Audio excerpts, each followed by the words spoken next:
Abuse hiding in plain sight, careers destroyed for speaking up, and institutions betting you stay quiet. We gonna get into it. Let's get it!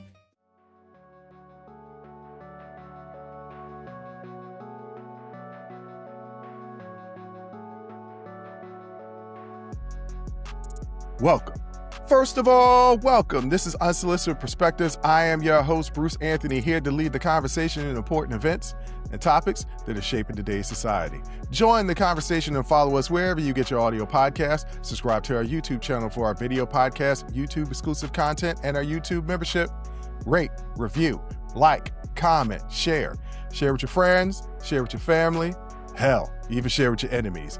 On today's episode, I'm talking with Julie Cruse, founder of academicabuse.com and the author of The Burn List. This is a conversation about systemic abuse, retaliation, and what really happens when people speak up. But that's enough of the intro. Let's get to the show.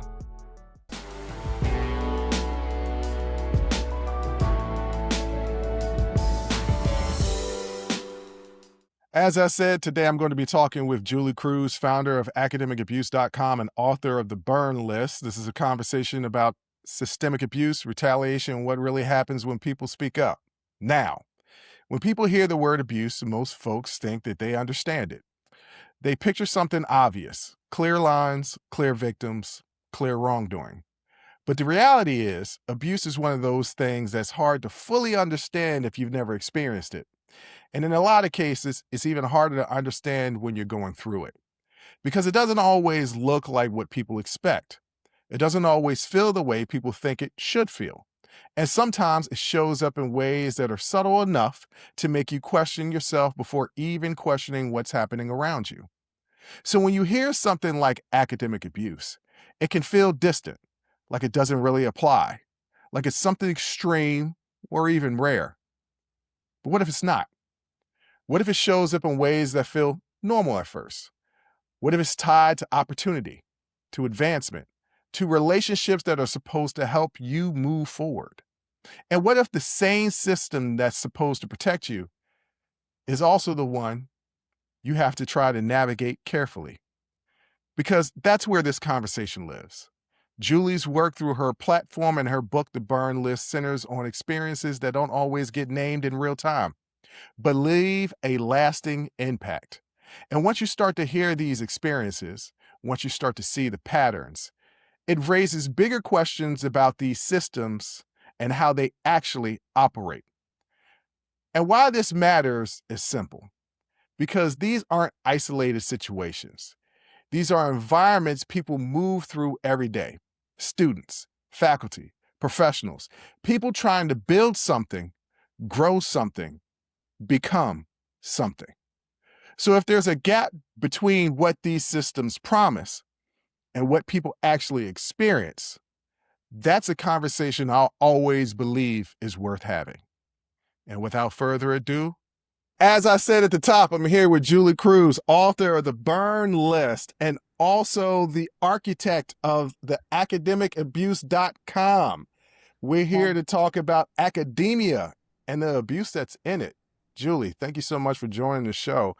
I got your information and I was like, ooh, this is an interesting story. This is an interesting topic. And it's something that I think a lot of people aren't really aware of. So to bring awareness to it, to breathe life into this conversation, I'm really excited to have you on the show to talk about this. Oh, thank you. I'm excited to be here. Let's do it. All right. Well, with every interview, I start off with a very, very important question. Let's go back to the beginning. Tell me a little bit about your upbringing, your family life, where you're from. Give me the deets. Ooh, wow. I've never done this before, but I'm going to do it. Okay.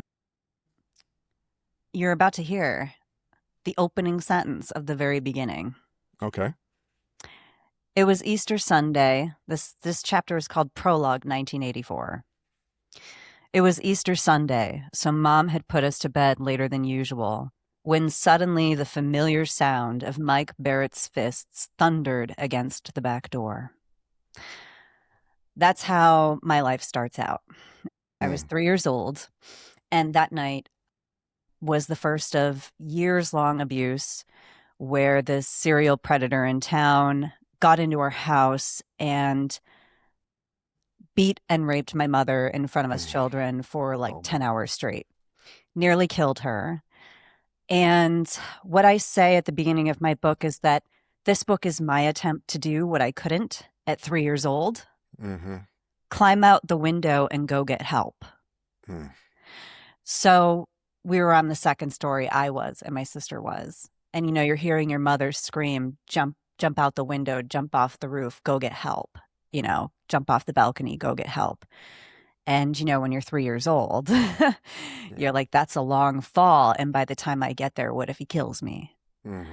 That metaphor carried through in a way that I never foresaw in higher education. When I encountered a sociopathic professor that was cyber stalking me, had physically assaulted me, had sexually assaulted me, and was threatening me personally, professionally, and threatening my family. And it worked out to be a coercive relationship that went on for at least 6 years, that then derailed my entire career and derailed my life. I fled my field. I fled states. I fled homes. I was on the run. And I found myself in exactly the same shoes that my mother was, actually, but far less severe from the physical violence standpoint.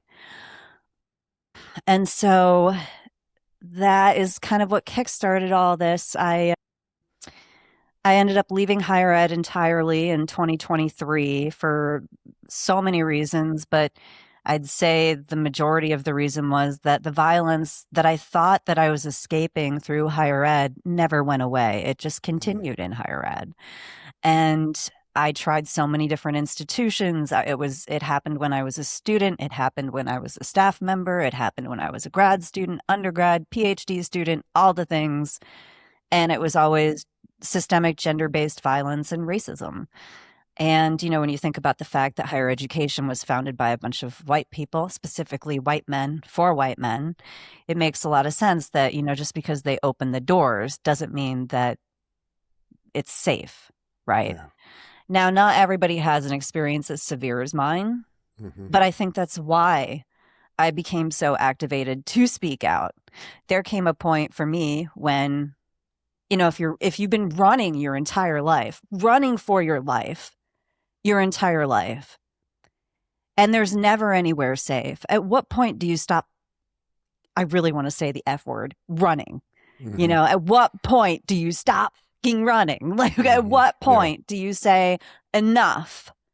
Like, now you're going to run because I'm going to speak out about what you did. Yeah. And that's what I've been doing ever since through a variety of channels. Yeah.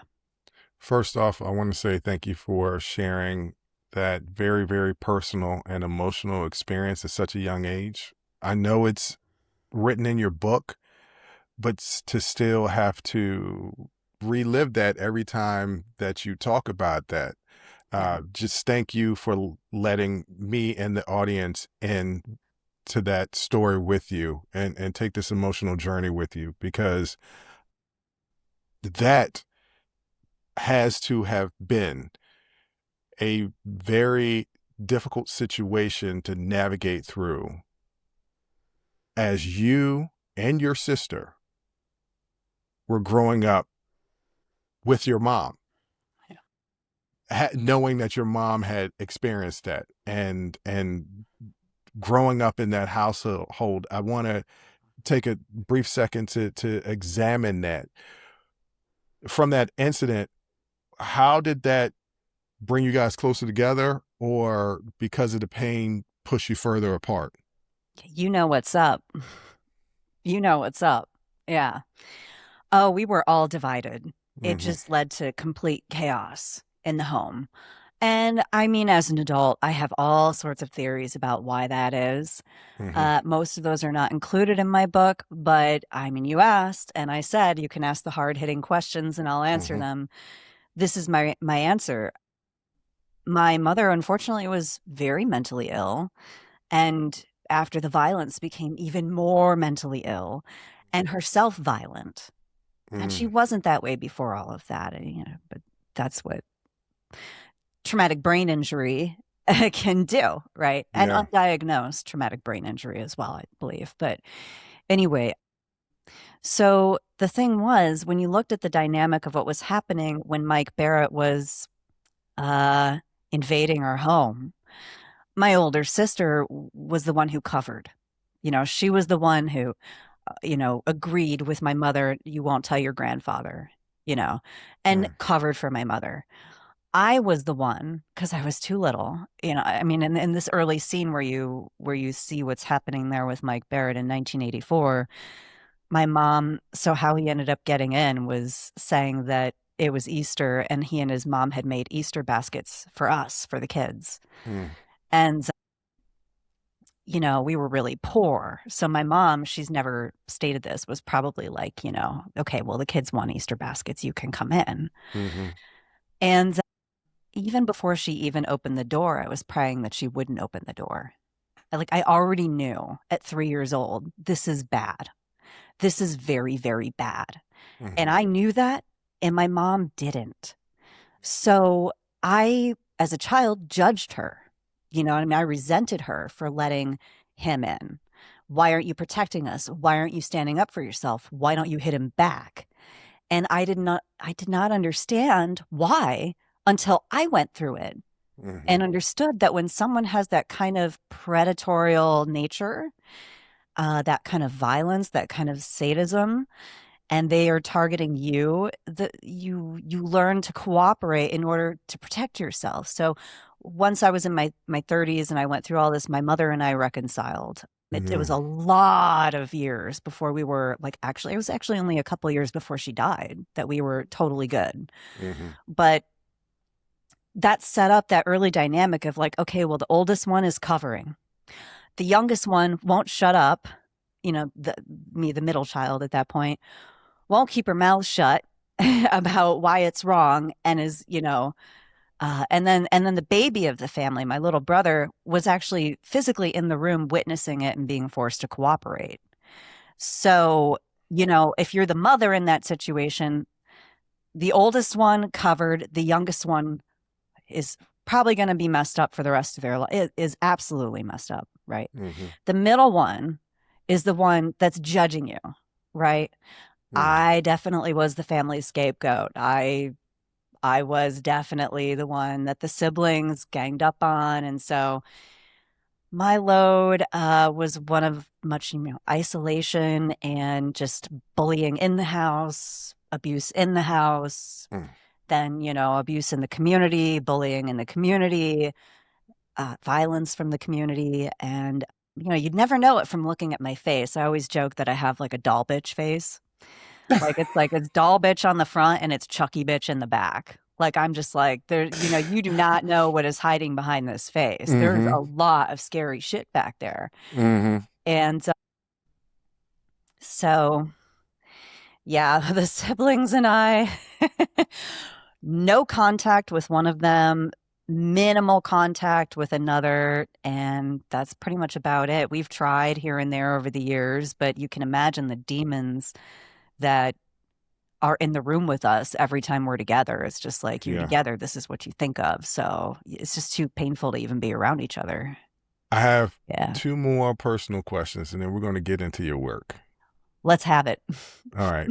The first question is, you said your grandfather, but you didn't say anything about your father.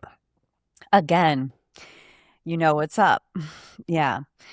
Dad was okay. So, how do I summarize my father? My father at this point in time was in the military, specifically Navy SEAL Team 6. So, Okay. Black Ops and PSYOPs. Yeah. And he was training these guys in hand to hand combat. My dad, my mom, here, a shout out to my dad. My mom used to call him the White Warlock, or actually, she said that he was called the White Warlock by people in town Mm. because he would go and pick a fight and leave a dozen bodies on the ground Mm. and just be gone. Now, there's a reason for that. That's the intergenerational family violence. Military Mm. runs in the family. You can take a guess. I probably can't say much more than that for Mm-hmm. risk of, outing other people's secrets. But Mm-hmm. I can tell you this, there's a lot of intergenerational violence. And my dad learned at a very early age, in his own words, if this is how it's going to be, then I'm going to be the biggest, baddest mother on the block. Mm-hmm. And he was. And I would now, as an adult, knowing what I know from both my mom and my dad, I would say that their relationship wasn't fully consensual. Mm-hmm. And so they got divorced, and he took off in the military and did his thing. But he did try to stay in our lives to some degree, wasn't financially there. Blamed that on my mother's drug abuse and stuff like that. But once I was old enough, we repaired that. And he was Okay. there in the ways that he could be. And now he's like he's my rock. And he's been my Good. rock for a long, long time. So that is that. That's my dad. Oh, I've got so many more questions, Yeah. the final one, Mm-hmm. and this is going to lead into your work. You said that there's still conflict between you and your siblings. Oh yeah. Obviously, y'all all went through something very traumatic, Yeah. but also Yeah. you're very accomplished. Are the Right. other siblings as accomplished You're as you you are? are Because you too said good you. at your job. You're good at your job, Bruce. Oh my Thank you. I God. appreciate it. Look at me. I'm Uh, adjusting my shirt. Oh my God, he knows everything. well, because you bring it up that you came from a lower economic background, and Yeah. just the way this country is set up, it makes it Yep. extremely difficult for people from a lower economic background to even to get to college, to get accepted to college, and then go to college because Yeah. college is so expensive. And we're the same age. And when I went to the University of Maryland, living in state, it was $12,000 a Yeah. year. Yeah. Now it's something like 25,000 a semester. I don't know what the last numbers were, but even Wow. 12,000 a year living in state in 1998 was a lot of money. That's a So I lot. asked that Yeah. question because you're accomplished, Yeah. author, website, helping people, Yeah. uh, master's degrees. What about your siblings? And could that, if they're not as accomplished, could that lead to jealousy and also the continued reason why there's distance between the three of you? I absolutely believe so, more so from my sister than my brother. Mm, My brother, I think he went and joined the military too, and served in Iraq, came back, got married, had 5 kids, stayed in his hometown, and did well for himself that way. But I also think because he never got out of the hometown really, except for his tour in Iraq and a brief stay in California and Oregon with dad, mhm, I think that he feels more of a need to be recognized and kind of achieve things in ways that he can share, you know. mm, And I love that about him. I'm always just like, thank you for your service. Like you're mhm, doing great. You're a so much better father than what we had, and I love that. My older sister, I think, absolutely harbors unfortunate jealousy toward me. I really do. But this is interesting because when we were growing up, she was the star. She was the star athlete. She was the most talented. She was the most popular. Boys were crazy about her. And I was just this little shadow following her around, kind of annoying her. mm, So I think that when those tables turned, what happened with her is that she actually, and again, I thank her for her service. She joined the Air Force, mm, and she was in honor flight, which is like the best group in the Air Force. And she was also an environmental engineer, which means she worked on the planes, which was like the hardest thing to get into. So she was smart, mhm, you know. And I'm not going to share what happened to her, but I will say that she did end up getting, you know, diagnosed with some things mhm, that led to an inability to continue pursuing that career or any career. mm, And so I do think that it's hard for her, to see me make it out in a way that she did not. Hmm. And that hurts me, because I hurt for her. No matter how she treats me, no matter how bad it is, I still hurt for her. And I still hurt for me for grieving that relationship with a sister that I wish I had. Yeah. And like don't we all want our families to be proud of us? Don't we all want them, no matter what kind of hell they put us through? Don't we all like just want to be like, look what I did. Aren't you proud of me? But I don't get that kind of reception or acknowledgement from anywhere in my family. Nowhere. So, that I think you picked up on a lot. You read between a lot of lines. And I hope if my family hears this, they don't get even more pissed off with me saying it. But like, it's also the truth. That's also part of the byproduct of growing up in a violent home. I think Hmm. the thing that I had, and my dad says this, the thing that I had that they didn't is what I call clone Julie in my book. Hmm. Like at some point, I learned that feelings were not going to help me solve the situation, right? So I disassociated and I gave birth to what I call clone Julie. Like I just would just deploy this performance version of myself. She would go out and get all the good grades. She would go out and get all the scholarships. She would go out and get all the jobs and work third shift and second shift and do whatever she had to do to get out. Like Hmm. that girl, was my soldier. Like I didn't join the military, but that girl was fighting for me every day. The one that I just, deactivated emotionally and sent out into the world to do everything that she did. And, that caught up to me after a while. So, Hmm. and I also think that's part of why I'm doing what I'm doing now. Like, I don't want clone Julie around anymore. I don't need her anymore. I have a right to my feelings and my life story, and I think they matter. And I think that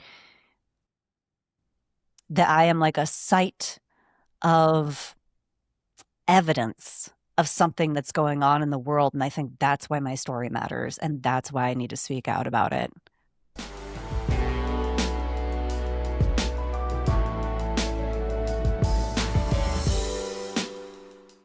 As you said, you stopped running. Bingo. Yeah. Clone Julie was the person that was helping you run. Oh, yeah. And you stopped running. But That's speaking right. of Clone Julie, you Yeah. starting to run. Yeah. Let's talk about what led you into the world of academia. Coming Oh, from a situation where what sounds like your sister was excelling in school, so you have that example to live up to. Your dad is overseas. I don't remember if you said that he went to college or anything like that, but you're growing up in an abusive household. You said your mom was on drugs. Was it your sister that kind of put that spark in, oh, I'm gonna do well? Was there a competition? Well, my sister is a star because she's doing these things. I'm gonna do them even better because not only that, you're also the middle child, yep. right? So, You know too much, Bruce. You know too well, much. I come from one of three, me being the oldest, and I understand the dynamics between the three. So, what was it? Was it all those things? Was it something else that you were just like, you know what? I'm gonna pursue this world of academia. I think it's a few things. I think like I loved learning from a very, very early age. I loved it. I loved it.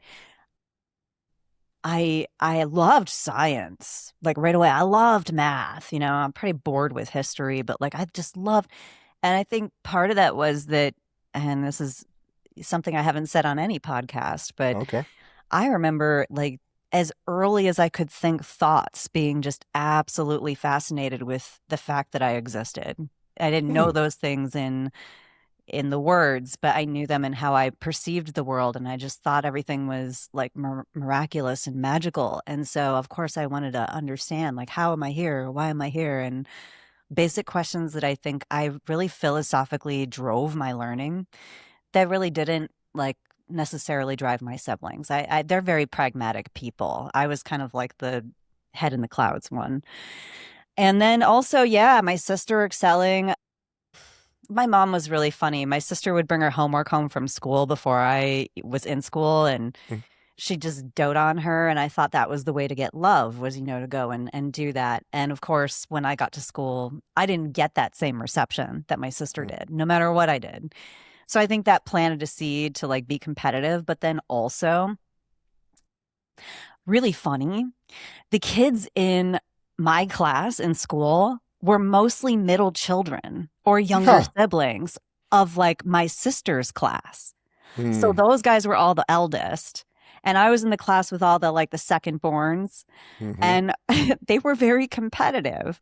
So it was all around me between like, at home, it's competitive there. In school, it's competitive there. I wanted to hear my name called on the honor roll. And then, of course, we're taught from a very young age, if you don't want to end up at McDonald's, you need to go to college. If you're going to go Hmm. to college, you need to get good grades. You got to get good grades because that's the only way to get scholarships. And so it was really hammered into my head that like higher education is the way out of a dead end job. It's the way out of, what I saw going on at home, which was a woman being financially dependent upon a man that is abusive to her and her children. Mm, I was like, this is my way out of that.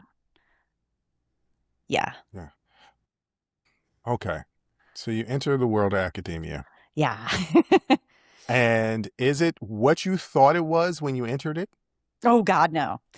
It was total culture shock. Like, I mean, I pictured that when I went to college, and this is going to probably be really funny to your listeners. Like, I pictured that it would be a bunch of people like me, with their books and their like Tiffany lamps and like a nice wooden desk and a really nice dorm room. And boy, was I wrong. Like, it was just party central. Like, everybody was drinking, everybody was doing drugs, everybody was cutting glass. And that was like so shocking to me because I had never seen anything like it. And so there was all that going on that hit me upside the head. But at the same time, I want to cut you off for a quick second go ahead. Yeah, you got it. because this is undergrad, correct? Correct. And where did you go to undergrad again? Can't read, can't write, can't state. Okay. All right. Uh-huh. A very big party school. Hmm. Uh-huh. I've heard the rumors. That's the Yeah. reason why I brought that up. So, And so and you got this shell shock yep. of this party school Uh-huh. that you obviously didn't partake in high school to prepare you for college. Right. So was it like, oh, I want to go home, this isn't right for me, or no, I'm going to stick this out? It was a mess. It was Mm, a mess, an absolute mess. Like my roommate was a slob and I was like OCD. And I mean, I had no peace in the dorm. People were knocking on the door at all hours. Let's go party. Let's go this. Let's go that. It was all the time. In the morning, if you wanted to get out the door and go to class, you had to compete with your entire floor of women for a limited number of shower stalls, a limited number of toilets, a limited number of sinks, and a limited number of washers and dryers that were coin operated. So everything was like uh, just completely like I thought I had all these survival tools from, on average in high school, I slept like 2 hours a week. I was raising my little sisters. I mm, was multiple jobs, 13 extracurriculars, 3.69 GPA, top 0.5% of my class. And I was like, well, I can do anything. And my advisors thought, well, you can do anything. So they enrolled me in all these like really intensive, like 5 credit hour courses that were like hardcore math and science. And I had nowhere to really study because you're just partying all over campus all night. hmm. And and then also like I had no idea who I was. Like there was all these people around me asking me questions, challenging my identity, asking me what I valued, what I cared about, why this, why are you this, why do you do that, why? And I didn't know those things. All I knew was I fought for my life for Hmm. 18 years. And that's all I knew was like fighting for my life. So when people were asking me these questions and challenging me, what that did is it made me ask myself those questions. And the only answer that I could find in myself when I looked was all the pain that I had been blocking out in order to Hmm. get there. And so that set me on the first, well, maybe not the first, but the first very serious time in my life in which I was suicidal. And it was a very serious time that I was actively like looking out windows and trying to find a window where no one would find me if I jumped, that they wouldn't find me in time to save me. And yeah, so I fell off the tracks. In order to not kill myself, in order to not kill myself, because I lived on the eighth floor of the building and the window was right over my bed. Mm. So I would see it right away when I woke up and just imagine like it'd be so easy, just go. But in order to not do that, what I did is I just slept. I slept through all my classes. I stopped going. I only got up to go get like a snack from the vending machine. I was a mess. And nobody knew. Like I hid it. Nobody knew. And so I started journaling, and the journaling is kind of what started to pull me out of it, just like Hmm. going through these things. And then what really snapped me out of it, funny story, was actually 9/11. Hmm. Yeah, 9/11 happened during that time. And suddenly I realized like we were at war. I was like, well, who's going to be bombed next? I could die today. I could die in an hour. I could die in a minute. What difference does it make? Why am I trying to sort all these things out when what I really should be doing is enjoying whatever amount of life I have left? And that's what kind of snapped me out of it. And that's when I, realized I wasn't happy in the physics department, which was predominantly men. I was tired of Hmm. that.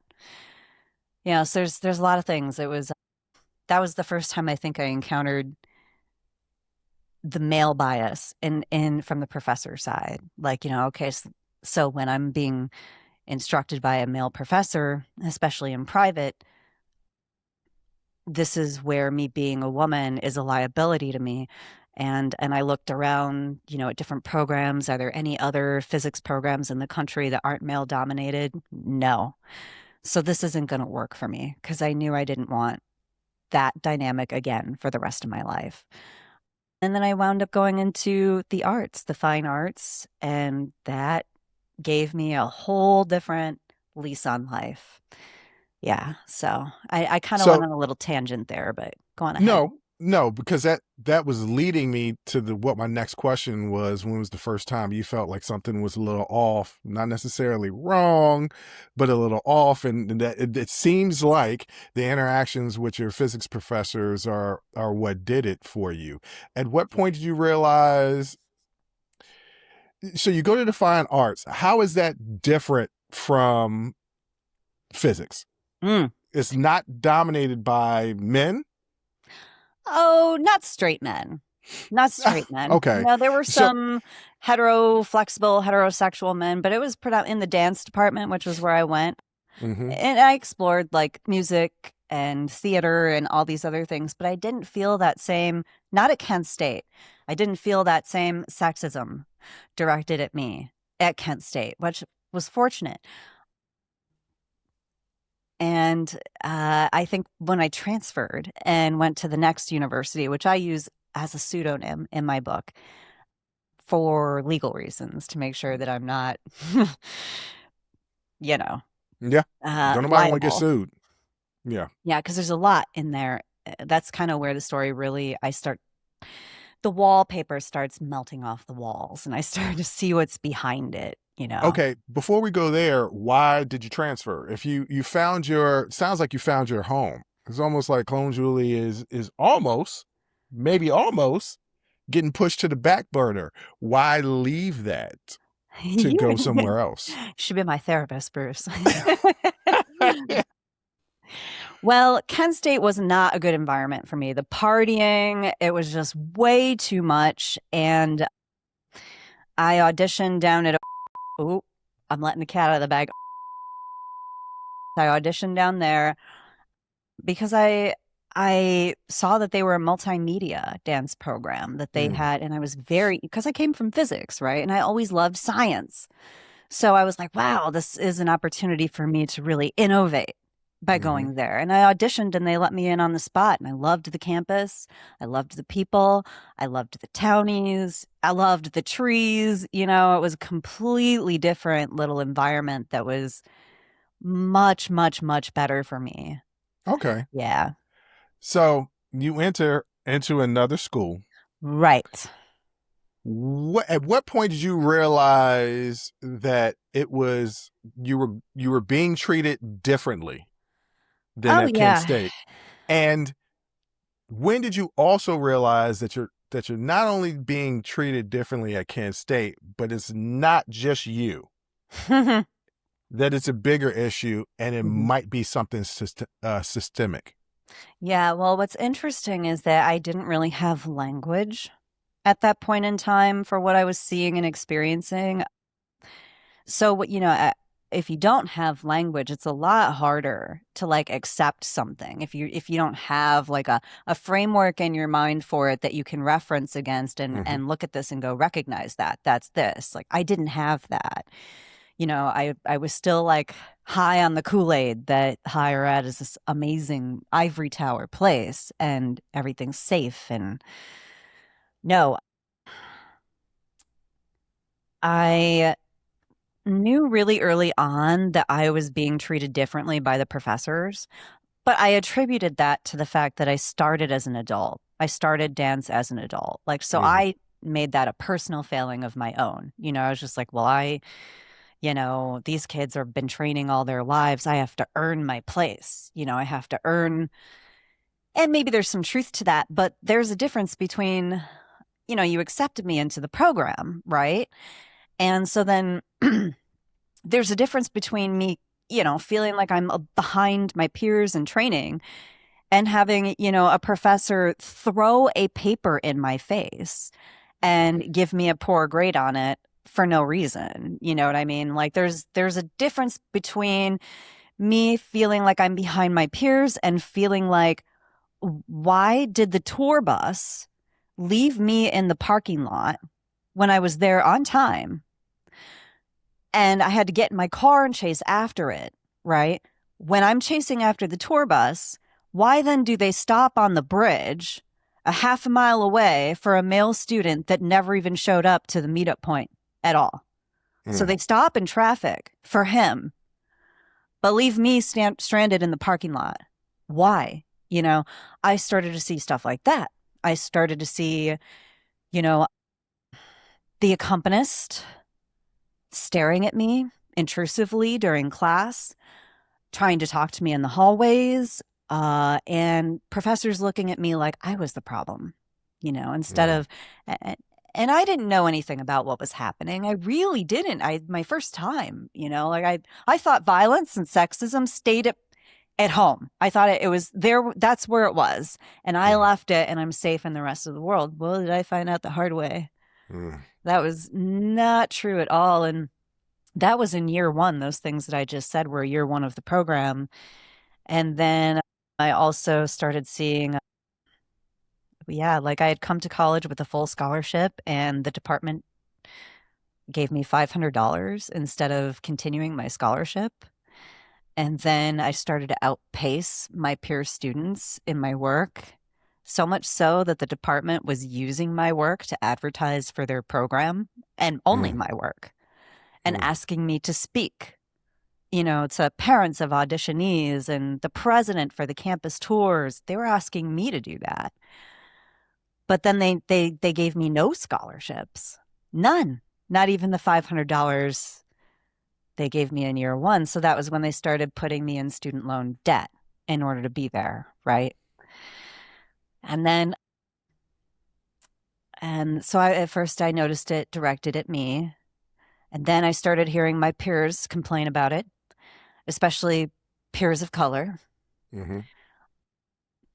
And and professors even. There's a lot of turnover. People, they were leaving. They were talking about dynamics in the department as the cause. And it's this right here that I'm talking about. I know I named, but guys, if you're listening, it's an open secret. I have heard about the dirty laundry in your department at other campuses from other faculty who have brought it up for themselves. That's how far word travels Hmm. when there is a systemic, racist, sexist, classist culture that harms people. You know, you think you're getting away with it behind closed doors, under the table. You're not. You're not. You're exposed, and everybody knows. Sorry to tell you. Hmm.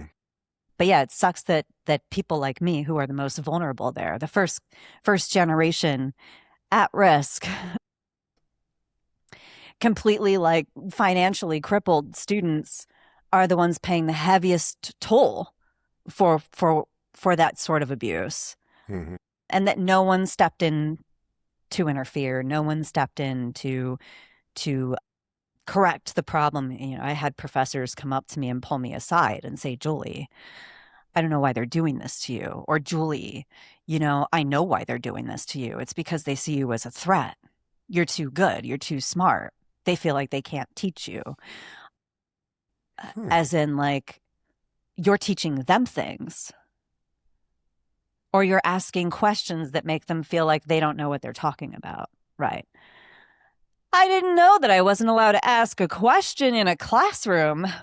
That was news to me, too. I was like, oh, I thought if something didn't make sense, we were having a discussion, that we Hmm. were supposed to have a discussion about that. No. So I started to learn about the politics, and I learned the absolute hard way, like, you know, nosebleeds kind of way, like accumulating tens of thousands of dollars worth of student loan debt that you'll be shackled with for the rest of your life kind of way. Yeah. You know, yeah, and having, you know, your work be appropriated and exploited for their benefit, all while they're subjugating you and closing doors to you and trying to hinder your career instead of enable it. That kind of way is how I learned.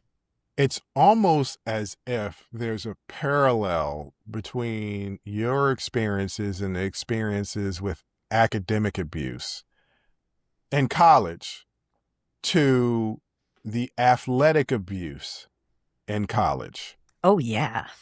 It, from what you're describing to me, it seems eerily similar to what basketball players and football players, lacrosse, whatever sport that you play in college, experience. Uh, is this the same way as what you're doing, what you're talking about with academic abuse? So a lot of people don't realize that athletic scholarships are have to be renewed every year. Just Yeah. because you signed a letter of intent and got an athletic scholarship doesn't mean that you're going to have it your sophomore year, your junior year, or senior year. So this is to find out. This is I'm learning it first time that the academic abuse is parallel to what a lot of athletes are facing in college as well, which is eye opening. Why do you think so many people experience these things but struggle to name it while it's happening? Because you said you had that problem as well. What, Yeah. is it just the power structure of you are students? It's so many things. I think the most adept to word explanation is coercive control. Mm. So coercion is a foundation of higher education. Let's look at it. Okay. So what other industry makes its buyers compete with each other for the luxury of buying what they're selling? Mm. Why is it that I, as a consumer, have to compete with other consumers to be allowed to buy your product? That's already coercive. That's Hmm. already that's already coercive. Like, how is that not cult like? Like that I have to Bruce, you and I want to go buy the same pair of sneakers, okay? Why do I have to be better than you to be allowed to buy that pair of sneakers? Why? What is that about? What is the purpose of education? What are they selling? Hmm. Okay? And if education, all right, is supposed to be about upward economic and social mobility, that's what they're selling, right? That's the dream. Okay, that's one piece of the dream. The other thing that they've been selling, which I don't think they're going to get away with selling for much longer, is their like branded stamp of approval. Like, oh, you came from Harvard, oh, I'm from Harvard, so I'm going to get whatever job I apply for because I'm in Harvard. Mm. They sell, that's what they're selling. They're selling an image, and there's gatekeeping your ability to get a career, essentially. Now, Yeah. they'll say, oh, well, the liberal arts education is important for people to be active civically and to be able to, knowledgeably vote and whatever. And like, okay, that's great, Karen. But then why are you making me compete for that ability? If it's supposed to be about equity, right? And it's supposed to be about civic action, then why do I have to compete to buy what you're selling me? And why do I have to buy it? All right. Okay. Mm. So, like, hold on. So, right there is already an element of coercive control, because let me explain this. Let me walk you through this, right? So, once you get that coveted spot that you had to compete for to achieve, right, to obtain, you're suddenly in a department with a bunch of other competitors who beat out other competitors and now feel like being there itself is still a competition, right? So the buyers are still competing with each other once they get in, once they're allowed, once they've been approved as buyers of the product, they still have to compete with each other to keep the product. They haven't been delivered the degree. They haven't been delivered the education. They haven't been given the letters of recommendation that they're going to need to go out and get the next degree or the next job. You're still on the hook, right? Okay, and what exactly are you on the hook for? Now, here's where the power comes in. Oh, well, like that professor. God, I would love to name her. I would love to name her. Please don't If get you're me sued. listening, if you're listening out there, hi, I still see you. I still see you. Like, I remember that day you threw my paper in my face and gave me a C- on it, even Mm. though I had so many other people review it from the library and make sure that it was aligned with your assignment criteria. Because I Mm. knew that you didn't like my opinions, that like, you know, Dan's, I'm not going to get into it. Okay. Okay, no, anyway. Off air, I can tell You you didn't about like my my opinion. experience, my freshman English class when I wrote a paper, Mm. "The Inequality of Drug Laws." But we're talking about you. So Oh, yes. you said power.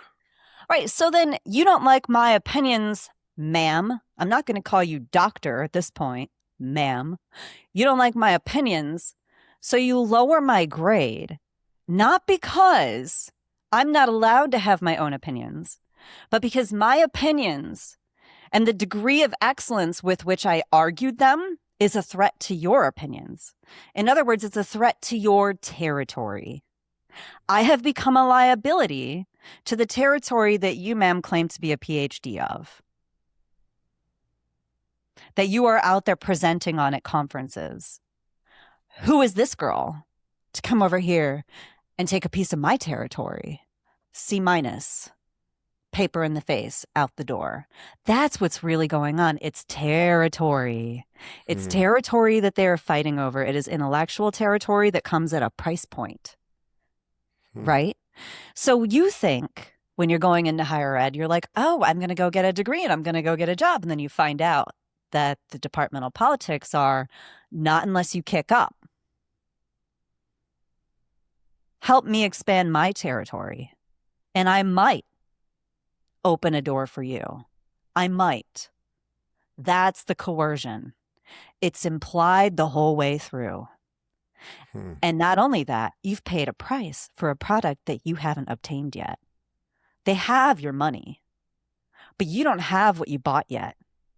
So you have to cooperate with them every step of the way. Now, if you're a predator, you're a bad actor, you see a cute young thing that you want to sleep with, how easy is that to exploit?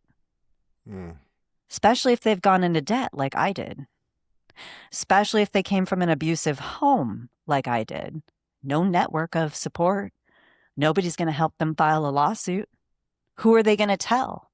No one's going to believe them. Because everyone in the department is playing the same game. Power. Do you? I'm trying to think of a delicate way to ask this question. because now we're getting to your abuse. Mm-hmm. Do you see parallel isn't the right word? I'm gonna get there, ladies and gentlemen. I'm gonna get there to the question the way I want to word it. I get to sip my coffee while you do that. Okay, so all of those things. You come from a poor background, you get a scholarship, they take away your scholarship. Now you're in student debt. That had to have made you more susceptible to the abuse. But do you think that there's any connection with the resentment with your mother that led to that as well? I'm trying to frame this question in a way that there's a connection from. Do you think there's a connection with the anger you felt towards your mother? Mm-hmm. The kind of, it's almost like you stopped respecting her because of what happened. Mm-hmm. Not because of what happened, but because of the lack of fight. Was there something that when it was happening to you that you recognize, oh, this is what my mom was going through, I understand it better now? Or was it just, no, I don't understand it any better? Oh, I absolutely understood my mom so much more, so much more, so much more, especially because, and the older I get, the more I understand her. The Mm-hmm. more I think, wow, women weren't even allowed to open a bank account until the 80s, or, women were the last people to get the right to earn income in this country. The more I learn, the more I regret my naivete and my initial relationship with my mother. But also, I think I'm going to come back to clone Julie. Once I got to higher ed, right, and I survived this horrific train accident of an upbringing, right, and did what nobody else could have done to get those scholarships to college. I thought that I had the space to be my whole authentic self. I Mm-hmm. thought that I had the space to love what I was doing enough to question things, to love what I was doing enough to excel at it. And boy, did I excel. I mean, stuff that I was doing as an undergrad was being discussed internationally. Everybody uses AI now. Mm-hmm. By the way, my senior capstone in 2007 was simulated AI software for dance. I did that by myself. Mm. I taught myself how to do it. Okay. But I wasn't worthy of scholarships. Ooh, really? Okay. So let's see. And there's more to that story too, because even though my entire undergraduate department didn't give me a single scholarship except for that $500 one, right? Mm-hmm. I got one from the College of Fine Arts in that school. So, like, some dean saw my work and was like, throw her a scholarship, right? So, but my own faculty wouldn't do that. And then, I got accepted into the #1 department for dance in the world on a full scholarship and TA-ship, right? So, why was it that the #1 department on the planet was like her and Mm-hmm. pulled me in with full funding, but these people over here didn't want to fund me, right? Why is that? Going back to clone Julie, like I said, and my mom, and these questions that you're asking, I thought I was under the delusion when I went to higher education that it was a merit-based system. So the more I figured out, not mentally, but just through experience, like experientially, that it was not merit-based, the more angry I got, and at a certain point, realizing that there was a zero-sum game, that no matter what I did, I had been blacklisted. Mm-hmm. Like, and then I left. So I invested at that point, like, I would say 8, how many years was it? 3, 7, 10 years Hmm. in a degree that I end up having to completely walk away from because I was blacklisted by these faculty that exploited me, stole Mm. my work, blackmailed me, sexually harassed me. So it's like, you know, yes, absolutely. I thought of my mom. And also during that time, my mom published her own memoir, which you guys are going to love this. Hang on. This is my mom's memoir. Oh, wow. For those that are listening to the audio, first of all, jump on the YouTube page, check out the video. But this is her mom's book. I can't zoom in because of the glare. I can't see the title. But Julie, can you tell the Yeah. audience what the title is? Crazy people can be very dangerous. Am I? Mm. And it is, let me tell you how many pages her book is. 500 plus pages, okay? And this was Wow. part one of three that she wrote. And reading her book at the time that it came out, I was in grad school. Mm-hmm. And then, yeah, absolutely. I started seeing my mom in a whole different light. Like, and I remember thinking, like, well, maybe I should be grateful that I had these terrible experiences because now I can relate to her better. But I don't see it that way. I see it as me and my mom were both a couple of hood bitches that got put through a hood life. You know what I Mm. mean? Like, that's what I'm going to say. Like, Mm. it was not, we were both, let's say, casualties, Mm. of like kind of mass sexism and gender based violence. And so eventually she knew I was going to learn that. Why do you think she was like, Julie, you think you know everything? Okay, college girl. Mm. Oh, you want to call the cops? What are the cops going to do? Like I had to find that out the hard way as an adult. And unfortunately, higher education was a part of that learning experience for me, very sadly. But you know Mm. what? I'll tell you something, Bruce. It's not uncommon. And I'm going to show you another book right now. I'll tell you the title for people at home. I just started reading this book.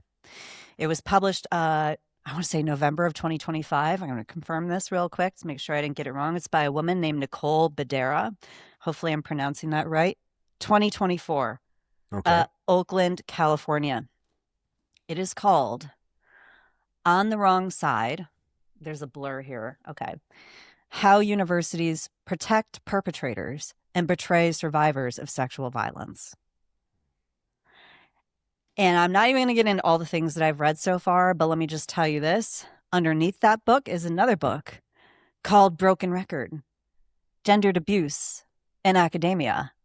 And this one was published in 2025, late 2025, compiled by some 50 academics. 50. After Okay. the Me Too movement, do you think there's a direct correlation Oh, yeah. Oh, with yeah. Me Too and the now people coming forward with academic abuse? Oh, absolutely. And we talk about that. It's both of these authors, or excuse me, both these texts talk about Me Too, Mm-hmm. post Me Too in the book. And I relate to that too, because I remember like looking back and being like, God, we weren't talking about this back then. It was all swept under the rug. Mm-hmm. And like, that's part of why it was so hard for me to realize it was happening because we didn't even have a cultural language for it. Yeah. Yeah.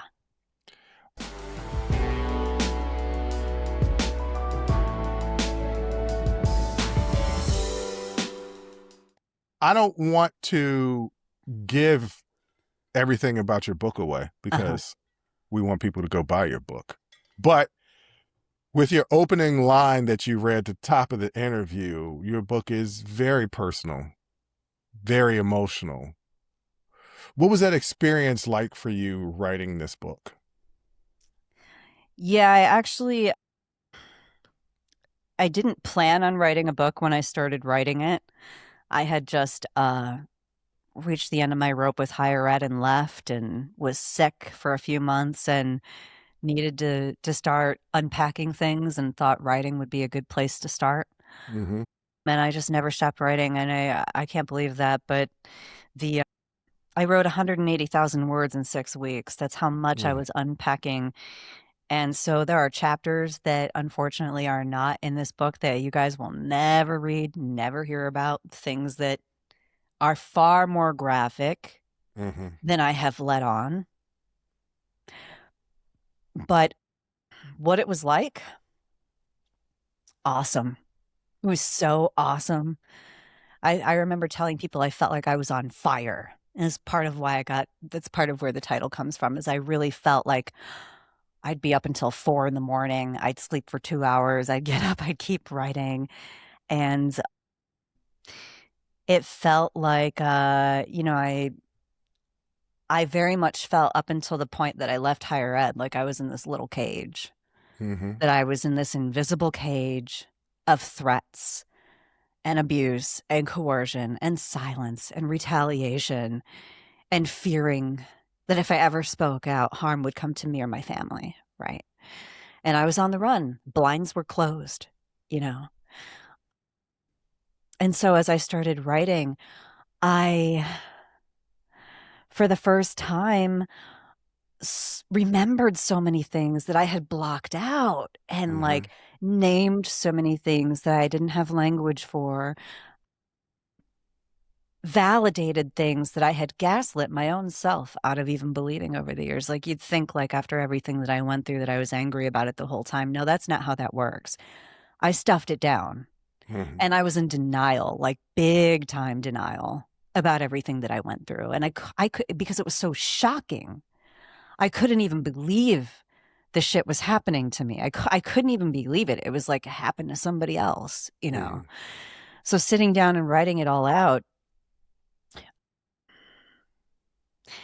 it was like moving the bars. Like, I started to push the bars out and get up and walk around and look at them and see where the bolts were screwed in, and be able to start loosening them. And at some point during the writing process, I started to realize there is a way to flip this cage inside out so that I'm on the outside and the people that built this cage are in it.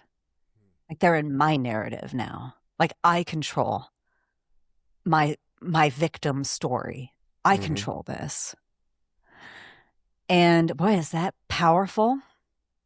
That is so powerful. And I think the other thing that writing this did for me is help me realize something that most people that have gone through what I have it'll never even occur to them to think.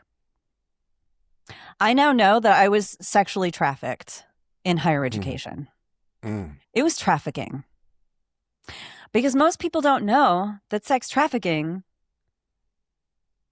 for those who are not minors, right, happens because of force, fraud, coercion. Those are the three: force, fraud, coercion, and the fourth, debt coercion. And it's so easy to see now how much I was labor trafficked and sex trafficked through higher ed. And I do believe that higher ed has a trafficking issue. And I am working on my next book as a result of that. It's going to be called Ivory Cuffs: Human Trafficking in Higher Education. And I'm going to be Mm-hmm. looking at cases that I track on my dashboard at academicabuse.com. Going to be looking at cases like OSU and University of Michigan. And by the way, there's something like 20 more athlete cases that have come out in the last couple of years where athletes are accusing their coaches and directors of various forms of abuse. I'm going to start looking at all these cases, and I'm going to start analyzing them like a lawyer would, looking for force, fraud, and coercion, and Mm-hmm. identifying the cases where victims were actually trafficked knowingly and unknowingly, meaning Mm. that the environment of higher education itself provided the force, fraud, and coercion necessary to pressure the victims into cooperation or subordination or whatever was Wow. happening. Yeah, that's my next Wow. project. Wow. And yes, Okay. I'm pissed. Yeah. I mean, there's a reason to be pissed about that. Yeah. Let's go back to your first project. And as you're writing this burn list, as you're describing it to me, I think back to 18-year-old Julie at Kent State journaling. And it just seems like journaling is your release. So as you're journaling, as you said, you weren't planning to make it a book, but Right. at some point you decided, I'm going to make all this personal stuff, very personal stuff, public. Yeah. 2 questions. Yeah. When in the writing process did you decide that? And did your mom, being a published memoir author, have any influence on that decision? I'll answer the last question first because it's the easy one. It actually had nothing to do. Love my mom. I Mm. think I'm just an apple from her tree. I think is Mm-hmm. what that really is. I think somehow the call in us, like, I think when you go through so much abuse, you need an outlet for it. Like, you want to tell your story, you want it to matter. You Mm-hmm. don't just want it to be in vain. And my mom, let me tell you, was a very, very gifted musician, visual artist, writer. She was gifted, and I've seen a lot, right? She was gifted. And so I think she was trying to reclaim her artistic voice in the same way that I was trying to reclaim mine. And Mm-hmm. and as women from the same family tree, it's like, wow, how powerful is that, right? And I do reference my mom's book in my book, and I'm hoping that people follow that legacy and go back and read her book too. She's no longer with us, so she doesn't even know that I've published. Mm. But I like to think that she's up there in the next realm, like, uh, smoking a joint and being like, I'm proud of you, kid. Mm-hmm. Listen to the Yeah. Beatles. Okay.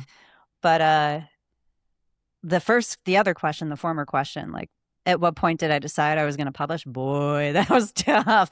My partner was the one who kind of nudged me because Mm-hmm. one morning I'd been up all night and he's like, well, what were you doing? And I was like, well, I was writing. And I was like, I wrote like 20 pages last night. And he was like, well, if you get to 30, you got a book. And I didn't think that I would get there. I was just like, Mm-hmm. but I couldn't stop. And the next time I talked to him, because I had to go pet sitting across town, I came back and I was like, I wrote, I can't remember, it was like 60,000 words or something like that. It was a lot while I Mm-hmm. was there. And he was like, Julie, you might have a trilogy. Mm-hmm. And within weeks, I had more than enough for a trilogy. But I still wasn't thinking I was going to write a book at all. At that point, I was still just sorting them. I was tagging the bodies on a post-war battlefield and sending them home for a proper burial. That was Mm. what I was doing. I was not trying to write a book.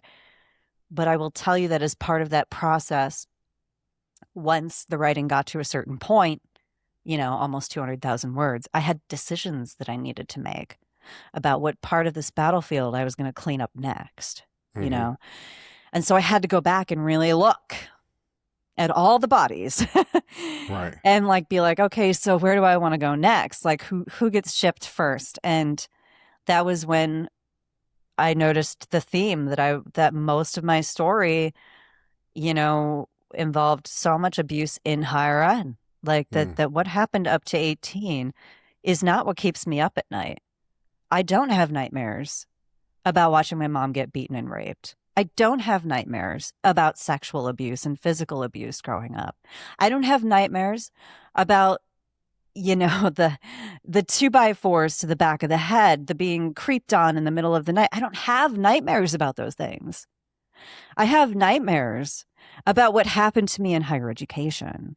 I have nightmares about specifically the first professor to coercively rape me. He's the one I have the most nightmares about. And there's only one explanation for that. It's that we're taught so much that this is a safe place. We're told that to put our futures in these people's hands. And when you do that, specifically in this environment, they have the power to completely crush you. And in my case, they did. Right? Mm. They crushed me. And I've been climbing up through the rubble ever since. Like, just, you don't want to know. Like I said, doll bitch on the front, Chucky bitch in the back. Like, you don't Mm. want to know what it looks like on the inside. It's a good God bloody damn mess. Like, so at at that point, when I realized that the focal point was higher ed, it became a matter of public concern. Mm-hmm. I was like, this is something that people need to know about. Now, what are the risks to me? And I spent months thinking about the risks. Who are the bad actors that could find this out and want to harm me or harm my family? How do I indemnify myself against those threats? I hooked up a very expensive surveillance system on my home that is monitored 24/7. Mm. I have changed my name. I have changed my address, like changed business names and entities. I've transferred copyright and intellectual property ownership out to business names that are anonymous with holdings companies. I've Mm. got a lot of different layers to protect myself. Mm-hmm. And I used pseudonyms in the end, right, to do this. But and I even took it through a literary attorney to review the text and help me work through legal concerns. Like, I did a lot. I spent a lot of money Mm. on protecting myself in this process. That being said, you know what happened, Bruce? It became a situation where living in silence was so painful. Running was so painful that it was killing me. Mm-hmm. And I was like, well, if I'm going to be living this way anyway, to the point where I don't care if I live or I die, then what the is the difference? And you can bleep that out. Like, what the is the difference? Like, if they're going to kill me, if they're going to abduct me, if they're going to threaten me, then go on ahead and do it. Come and get me. Like, come and get me. I'm going to come for you, is what I'm saying. And I don't mean you, the people in my book that are under pseudonyms. I don't mean them. I mean the entire rotten to the core system.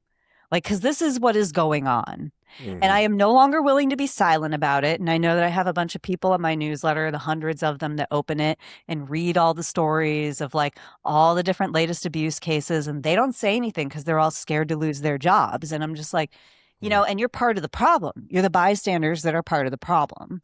You know, so like I don't care anymore. I just know this. Me fighting higher ed, okay? Like it's not on me to do it, and I can't do it by myself. But my issue is this. It is the very most important stop on a person's pathway to social and economic upward mobility. It is the most powerful stop on that pipeline. And for them to be doing what they're doing, why is it that 38 universities have Epstein ties in my dashboard? Why is it that there's like 20 different college athletics scandals of sexual and physical abuse? Why is it that there's so many Title IX allegations in the news? I've got over 8,000 stories in my dashboard. Half of them are Title IX and harassment. The other half are discrimination. What the fuck is going on? That's a lot. And those are only the cases that are being reported. So I'm looking at this as it's a public crisis. I think it's an epidemic. I think we have a huge problem on our hands. And, you know, while people are very fired up with moral outrage over the Epstein files right now, I'm just like, okay, but that's the island, right? That's what happened on Epstein's island. Okay. Look at what's happening on campus right here, right here. Mm-hmm. Like, so that's what bothers me is I'm like, I see it as trafficking. I see it as labor trafficking. I see it as sex trafficking. And I think the most vulnerable are women and people of color, period, dot. And that's a problem. And that's the reason why you decided to publish it, even though it's very personal and very emotional. And that's noble. That's noble. So thank you. Before I get you out of here, I want to talk about your website because you're not just, you didn't just write a book about it. You're actively trying to help people. And when I was on your website, I saw something that I was really interested in, and that's the recovery academic. Can you explain to me what that is? Or explain to me and the audience what that is and how that's helping people? Okay, so the Recovering Academic Workbook is a new resource that I've been building for the last couple of months, and it draws on cult recovery. So, Mm, like, if you've watched, so for everyone who's listening at home, if you've been in a high control environment, whether that's a religious institution or a gang or just a family shit show, mm, you know, there are things that happen. There's like identity erosion that happens. There are tools that are wielded against you in order to get you to comply and be subservient and reward the system that is working, right? I recognize that higher education is also a high control environment, and that, you know, if you talk to any professor, they'll use a fancy word. They'll call it indoctrination. That when you go to college, you get indoctrinated with whatever their professor's ideals and beliefs and opinions are. That's true. I call it cult. I think it's a cult. I think it behaves like a cult. I think it operates like a cult. I think the coercion is the same. I think the power dynamics are the same. I think the identity erosion is the same. I think the trauma is the same. So I worked on adopting methods for recovering from high control environments and ported them over toward higher ed. And the workbook is really, it's not designed to kind of like educate you about all of that. That's not what it's there for. It's designed to get you to ask questions, just to ask questions that you probably haven't asked. If you're in higher ed, or you're working there, or you've got your grad degree or whatever, it's just like a basic question, like, you know, who were you when you first enrolled? Like the day that you drove up and unpacked your dorm. Like, what were you hoping for? What did you love? What was your personality like? You know? And just think about that. Just think about that. I, I don't know if this is pushback, but are you saying that you believe college is a cult? Oh, no, I'm saying it's a high control environment that is cult like in the way that it Okay, operates. I could also okay. call it a mafia. You know what I mean? For that It's matter. definitely a mafia. Yeah. Because the only reason why I was thinking, because and I can only know what my experience is, right? So I Yeah. don't know if this is a general experience at everybody, or is it just specific to groups of people? Yeah. I went to college, and I am somebody who thinks that the greatest growth that you have as a person is going to college, because it takes you out of an environment where everybody essentially is the same and puts you in an environment where there's so many differences that, if you take the time, can learn from, and then not necessarily change your personality, but evolve your whole being Yeah. into developing the true person that the most authentic version of yourself that you can be. Because how can you be something that you've never seen before, right? Like, how can Mhm. you learn and grow from things that you've never experienced before? So that's what I think of college. But I do kind of also agree that there are a lot of students who, they get good grades because they learn the material, they memorize the material, they regurgitate it for a project, a paper, or a test, and then they go on to the next thing, and they don't sit and critically think about the material that they're receiving. So I just wanted to see if that's what you were saying, is that you thought college was a cult, but it has cult like qualities. Yeah. And yeah, that's something Let I me, do agree with. I think a lot of things have cult like quality. yeah. Your Yeah. gym, I mean, corporate America, you know yeah. what I mean? But let me put it this way. Like, there is a difference between encountering material and Hmm. encountering other people and choosing to grow from that, and being stripped of your cultural identity, Hmm. that it's not allowed, right? Like, there's a difference. Hmm. There is, I'm talking yes. about the latter, There's a great essay called Snow Brown and the Seven Detergents. I forget who it's by. but you see where this is going already. It's kind of about how women of color are allowed in the room, but only when they erase the signs of their cultural legacy. Like when they Assimilation. only when they perform whiteness or Yeah. white maleness, or white upper class maleness, And I've had to learn that, Mm, honestly, I'll be honest with you guys, I'm not very good at it and I don't mm, like it. And I think mm, it's bullshit. mm, And so I would be the person in the room that would be like, okay, so we want to talk about DEI. Let's talk about DEI the way that I would talk about DEI. Okay. Let's talk about it from the standpoint of me being a woman from an abusive home, right? Like mm, from a first gen at risk background, you know, I'm different. I'm a different person at this table than people who are not first generation, whose parents paid for their college, who are white, upper class. I'm different. mhm, So why do I have to learn to talk like you in order for my thoughts to be valid? mhm, You know what I mean? And I did. I had to do it. I had to send out another clone Julie just to be mhm. allowed in the room, Yeah, right?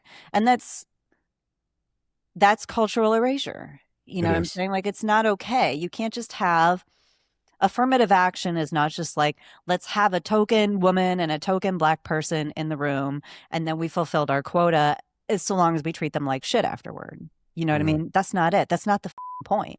That's not the point. You know what I mean? You don't culturally erase people when they're in the room. right.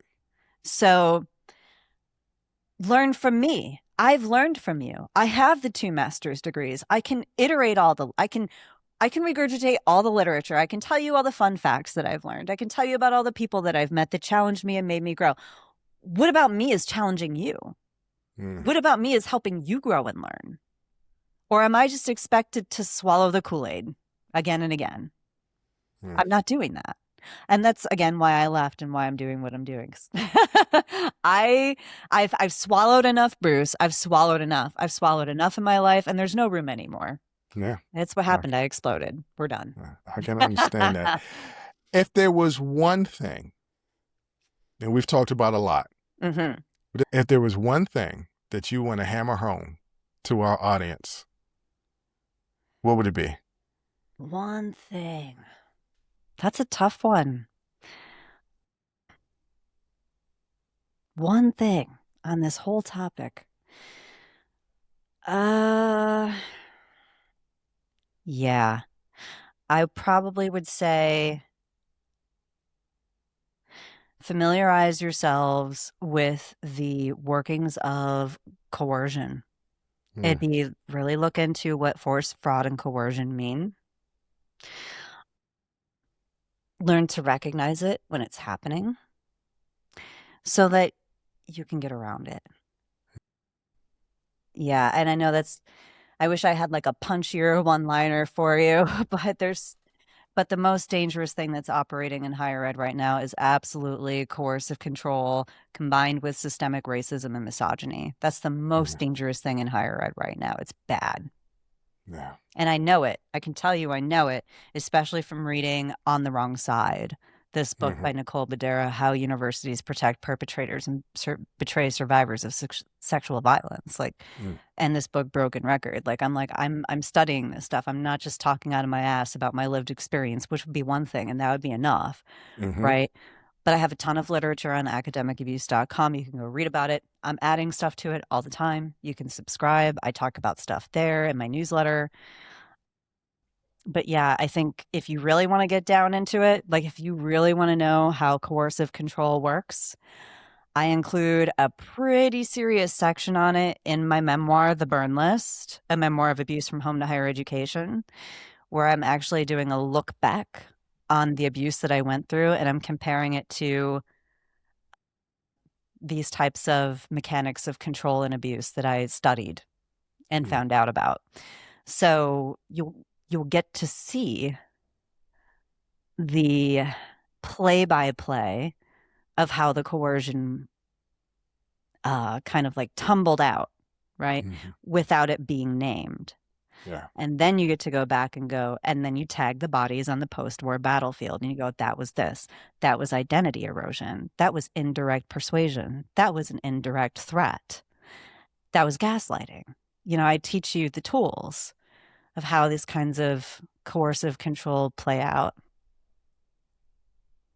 Oftentimes, it's with plausible deniability. Keep your eye out for that one. Yeah. Julie, I want to thank you for not just coming on the show, for being so open and answering some of the personal questions where I detoured, but you gave me the space to ask them, and I answered them with humility and a true emotion and honesty. And I just want to thank you for that, because I know that the audience learned from this conversation, and so did I. So I just want to thank you so much for coming on the show and sharing your story and your work with us. Thank you so much for having me. I'm taking that with me. I'm going to write that on my wall. It was absolutely my pleasure. First, I want to thank Julie for coming on the show and being so open, so honest, and so vulnerable with us. Because this wasn't a conversation about policy, not solely. It was not just a conversation about academia. Julie let us into parts of her personal life, her family history, her trauma, her work, and more importantly, her purpose. And that takes a real level of courage that deserves to be acknowledged and praised.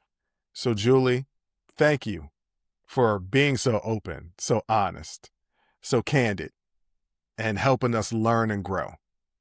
Her book, The Burn List, her platform, academicabuse.com, and her workbook, The Recovery Academic, are all connected to the same mission. And that mission is helping people recognize what happened to them, name it, and start finding a way back to themselves. But here's the uncomfortable part that people don't want to talk about. A lot of abuse does not survive because nobody sees it.